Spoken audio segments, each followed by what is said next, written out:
Greetings and salutations, everyone. Welcome back to more Borderlands 2, Mr. Hamlock's Big Game Hunt. Previously, we met Hamlock at the lodge and learned of Professor Nakayama, a Hyperion scientist who poisoned Alice's CEO. He thinks we're here to go after him, but honestly, he was just here on a vacation. This episode, well, I said last episode I was going to specifically get eggs, so I'm at 15 right now.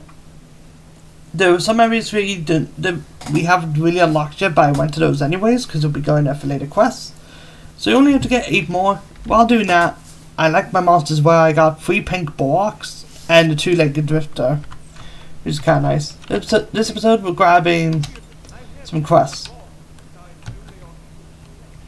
You'll have to be either extremely clever or extremely suicidal to lure it out.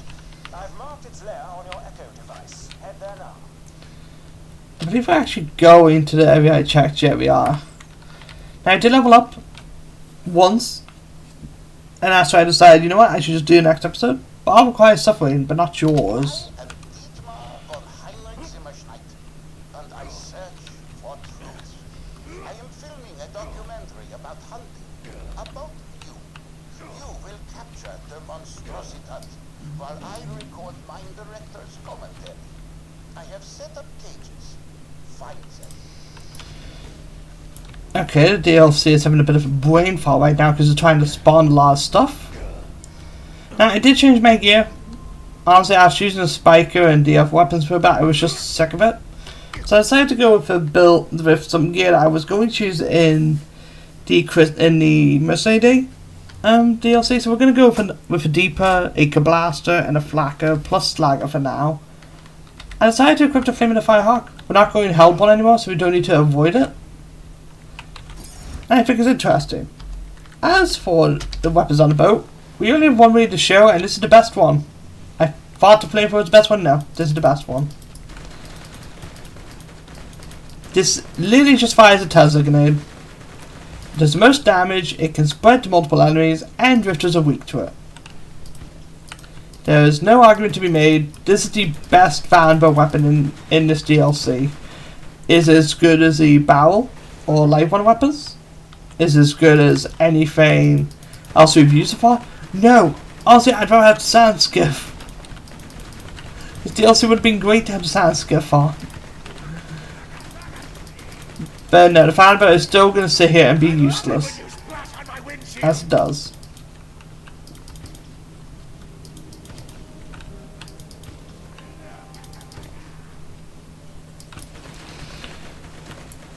Get over there. And let's leave him be. We're going to do a little bit of a run around to see if we can find a slag spore.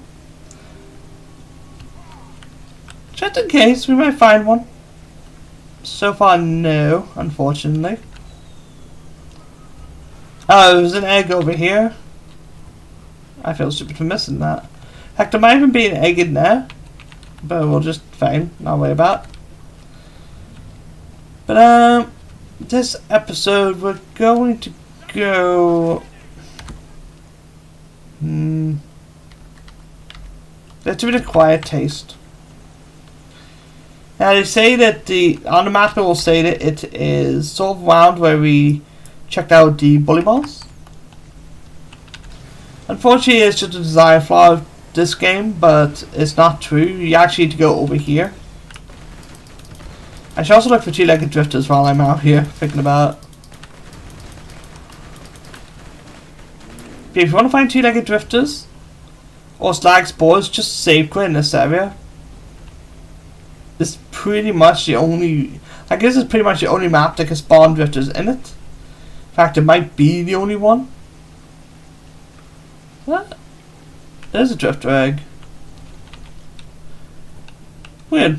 I never saw it. It's like, sometimes I'll see these little blue lines from all the way in the lodge where Hamlock is. But sometimes I won't. This time I just didn't see it. But anyway, we won't continue on with the story this episode. It's just 2 missions that we can do that require us to do something specific, instead of just a general hunt. But in order to reach the area for the quiet taste, I want to go over here.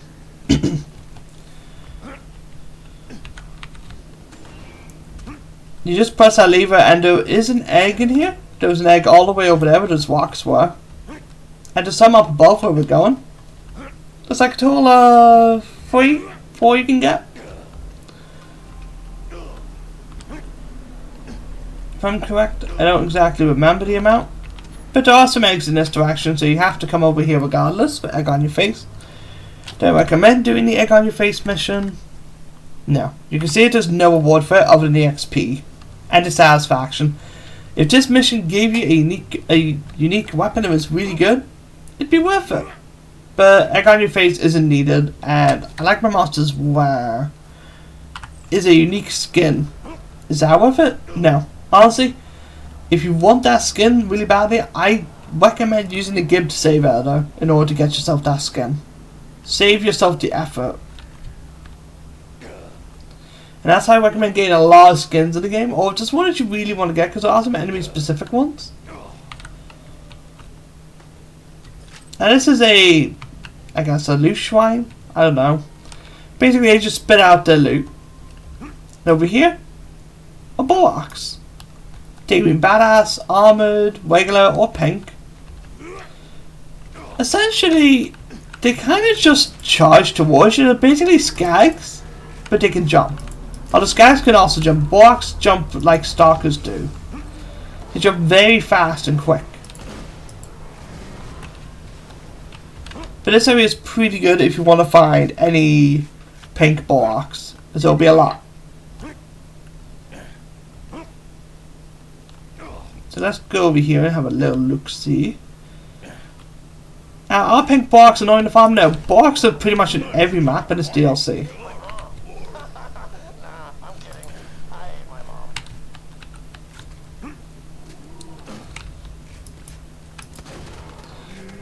Like, if I had to say what the toughest of the enemies for I like my monsters were is probably the albino skags or the two-legged drifters. It's one of those two. Two-legged drifters can get pretty annoying to find because they're only in Hunter's Grotto. But they can also be very quick to farm if you're just lucky. Albino skags, there's barely any skags in this DLC. So I'd probably say that. I'm gonna ignore the spore for now because, well, why would I do anything with it? Now we could kill these guys. There's a chest over here.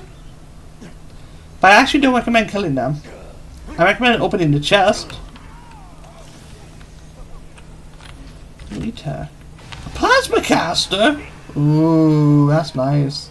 Plasma casters are very good SMGs.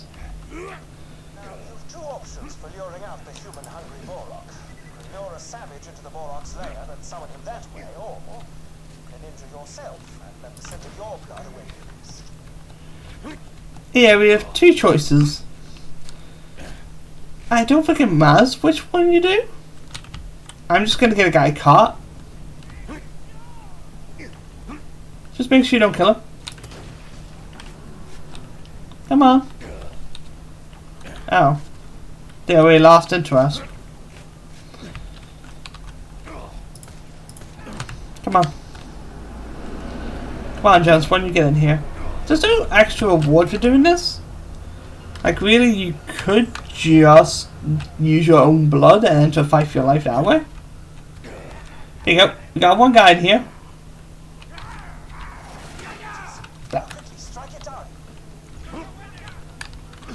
And here's Bulstos. He's dead.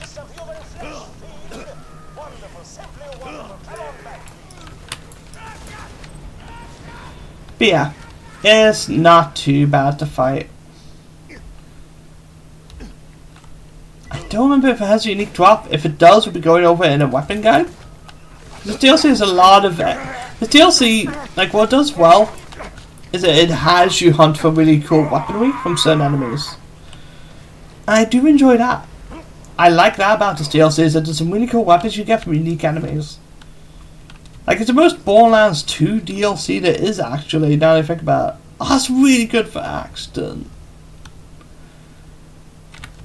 I'm going to hold on to that, because I should be able to copy that item for myself later on when I do play Axton.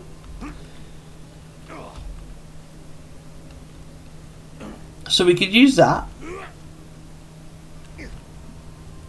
And it just means that it might not be perfect. If it is perfect, great. Perfect luck for me.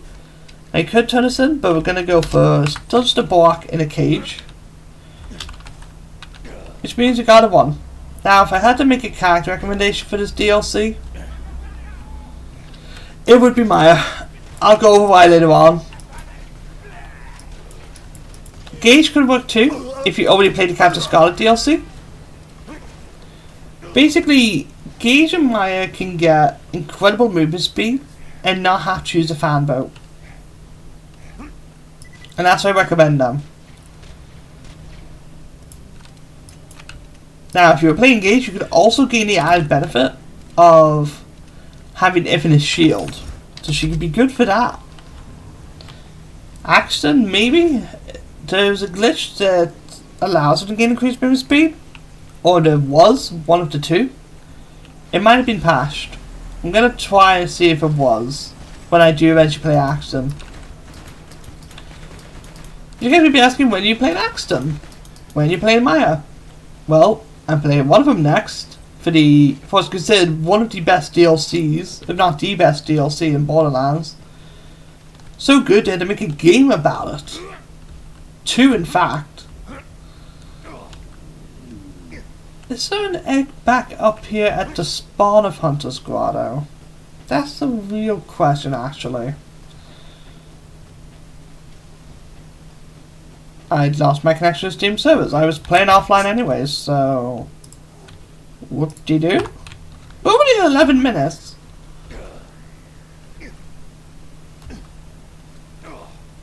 Hunter's Grotto is going to take many episodes to get through. It might take the longest out of all the DLCs, actually. There's a lot of back and forth, you know, just backtracking. Oh, wow, I'm connected to Steam servers again. I'm guessing someone just wanted to play with about her. And that's why I'm playing in offline mode. And here's another egg. Good old egg.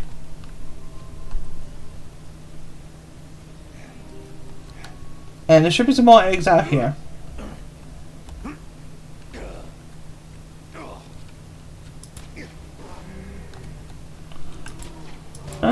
Borks. Yeah, Borks just kind of charge at you. They can be like stalkers, where all they'll do is one from you. But typically they're in your face.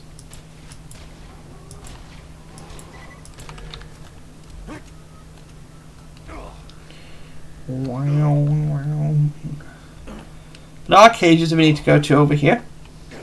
The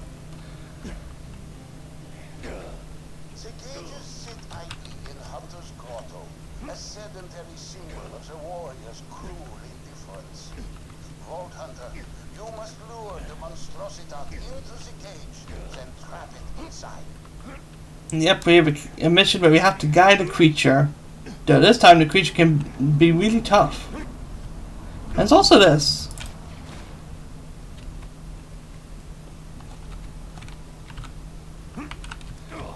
Oh yeah, I forgot about these. These are little bubble generators. You can activate them to make a shield up for you, I think. I don't know if enemies can enter it or not, but if you want to be safe, you could probably do that, or you could trap your friends. It could be funny. The essence of the Vault Hunter. Who is the Vault Hunter? What do they stand for? What will happen when they finish collecting the eggs? I hope that these questions haunt the viewer to their dying days. And yeah, that's very like you can use those little things for duels as well. Monstrositat stares at the Vault Hunter, and the Vault Hunter stares back. But who is the real monster? The monster. Now, don't hit it. Because if it dies, you have to get it again. Don't know if you have to wait. If you have to re-accept a quest, I'm not chancing it. Just have a follow you. But you may ask, what is the duel? Well, in multiplayer, like in Borderlands 1, you and your friend can fight each other. You may ask, what's the benefit to that? Well, in this game, you can actually wage your weapons and money. The only thing is that dueling in this game is unbalanced for two reasons. You may ask, what are those reasons? It's mostly to do with action skills, but there are ways to win a duel instantly. There you go. Get the monster tat in there. Cursing not only the Vault Hunter trapped in there, but fate itself, the cruel mistress she is. But mostly the Vault Hunter. Return to me for your reward and But the North Fleet, which you went over, I guess. Pretty much, it will one-shot anyone in a duel. The only way it won't is if you have an immunity to whatever element it fires and splash damage, or if you have a sham. Like a perfect sham would actually dodge it most of the time. But yeah, duels in Borderlands 2 usually are just whoever pulls out the North Fleet first. And that's usually how it goes. But there are other ways to win a duel that are pretty broken. My action skill, Phase Lock for example. It will one-shot anyone that she uses it on. And so, well, the other action skills must be good. The thing is, Salvador has to equip 2 guns before he duels. Which, you know, if he does that, then, you know, people could just not accept a duel. To initiate a duel, 2 people have to duel each other, or one of them, or they both have to enter a menu for trading and click duel. Which means Salvador would have to enter Gunzerk before the trade menu, and if the other person saw that, they would just wait for Gunzerk to end. So Salvador's not exactly great in duels without a rocket launcher.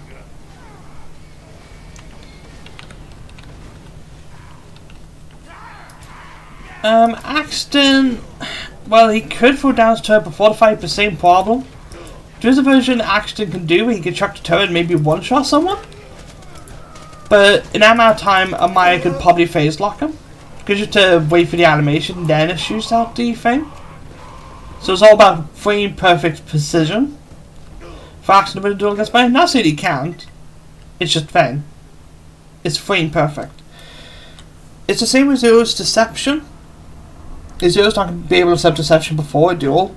And if he throws it before the duel starts, then the other person's going to see him when the duel starts. Because you'll see Zero running about. That's the problem. With Gage, she could summon Death Trap. The same argument for Salvador. And in fact, it takes longer for Death Trap to be summoned than all the other action skills. And Creek could enter both Axe Rampage, but Creek probably suffers in duels the most. Not gonna lie. Because he has to run up and hit someone, and the melee, like, as Creek right now, I have to specifically aim towards towards my target. In a duel, it's going to be difficult to do that, so because of that, Maya just kind of gets a free win button. Gonna head down here. There should be one more egg we can get in here. Believe it's in here? I figured you'd come down here later on, but might as well just get the egg now. We'll not turn an egg on your face until we get the other quest done. Did I imagine it? But here's another altar to summon the other raid boss DLC. Am I gonna summon it? No. It's too specific of a fight for me to win as Krieg. Now, if I were doing things properly, well, not properly, but there is a way for Axton to kill Hyperius. For Master Yi, everyone can kill him, you just need a single addict in it.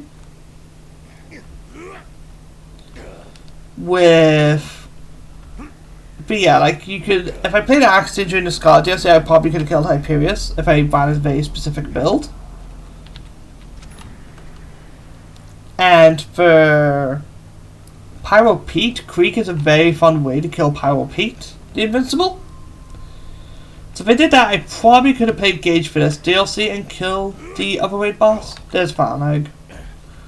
Went right past it. Oh, what is this? It appears the queen who has laid the eggs has a bone to pick with our hero.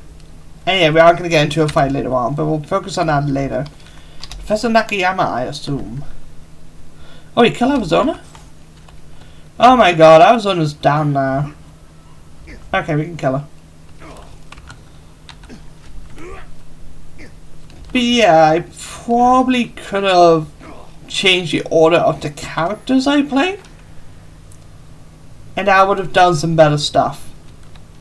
Probably could have played Axton, then Krieg, then Gage for this. And then I could have played Salvador for the final raid boss. Do I think Gage could kill a raid boss? This DLC? Probably not. It's pretty rough. But here's Arizona. She's just a big old drifter. Honestly, I wish I landed fastballs easier, but hey.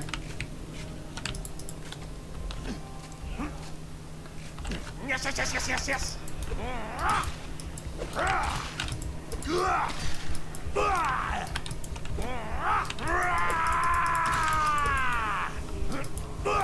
She's kind of stuck. I'm pretty sure she can walk out of here.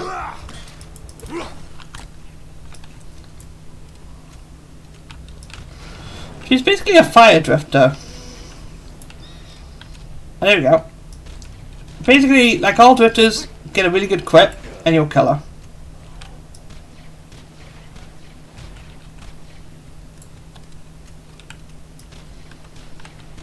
Come on. Die. I don't know if she's unique drop. I actually don't remember. I really fight her. In fact, I think she only spawns this once and then that's it. The queen falls, but the eggs are collected. This grisly season draws to a close as the Vault Hunter returns to me, eggs in hand, eager for payment. Now, we could walk back. I say no. Literally just fine, just save quit. Don't waste your time. And we can get these quests turned in.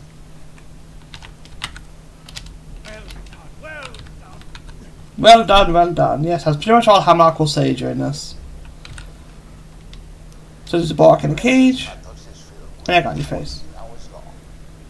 The Vault Hunter receives their payment, and yet this gory story has not yet reached its conclusion. It has. He says there's nothing else to happen, but no. Well, he says there's stuff to happen, but it isn't. He's just vain. I don't know. Maybe it's a way to make people panic for this DLC and be like, no, I don't want to collect more eggs. But yes, DLC, that mission has no extra conclusions to it. We don't have to go pick up more eggs, we don't have to kill another big ass drifter. We can move on with our lives. Then because I saved quit, I could check for extra box amp. I'm not going to. We're going to continue on with the story. At long last. Like I was thinking of doing the side quest at the end of this, but ugh. Doing the side quest at the end of this DLC isn't that great. I recommend picking up like a monster's wire and egg on your face immediately. Because then you'll spawn in the eggs, you'll spawn in the were enemies. And it's not a pain to just do all that. I do need to check how long I've been recording for, because, good god. I trained from this. We'll make it to the next area and then end the episode there. I know no story progress is made, but we got the most... We got one of the most annoying side quests out of the way, and the other will just fine. We'll hopefully get done by the end of this. If not, it'll take a little bit of extra farming. So it's fine. It's fine.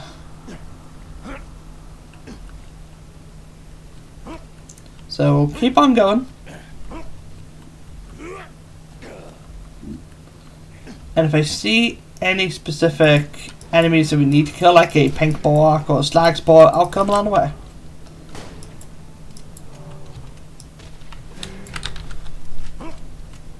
Will we see them? I don't know.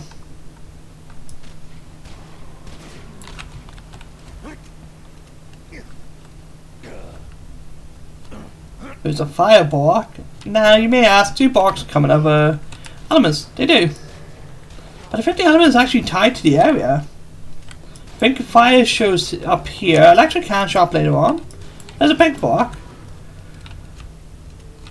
Only 3 more to go. But pink blocks, they prioritize melee attacks, if I remember correctly, over anything else. They'll just kind of rush you. They're basically what's known as a rabid enemy, which I never explained yet. In true and ultimate Vault Hunter mode, rabid enemies are, well, they're fairly common versions of the classic skags and that. They just rush you and do a lot of damage. They don't drop anything special, they're just annoying. There you go. Skiller's Grove. Oh my god. Now there is a cave down there. I think, yeah, there is a way down there, but we just can't for now. It's not shown, but I'm running at this wall. It's just an invisible barrier. That's why, I don't know. But with that, I'm going to end the episode. Next time on Borderlands 2, we will make our way through Skiller's Grove. And, you know, hunt some big game at long last. I will see you guys then.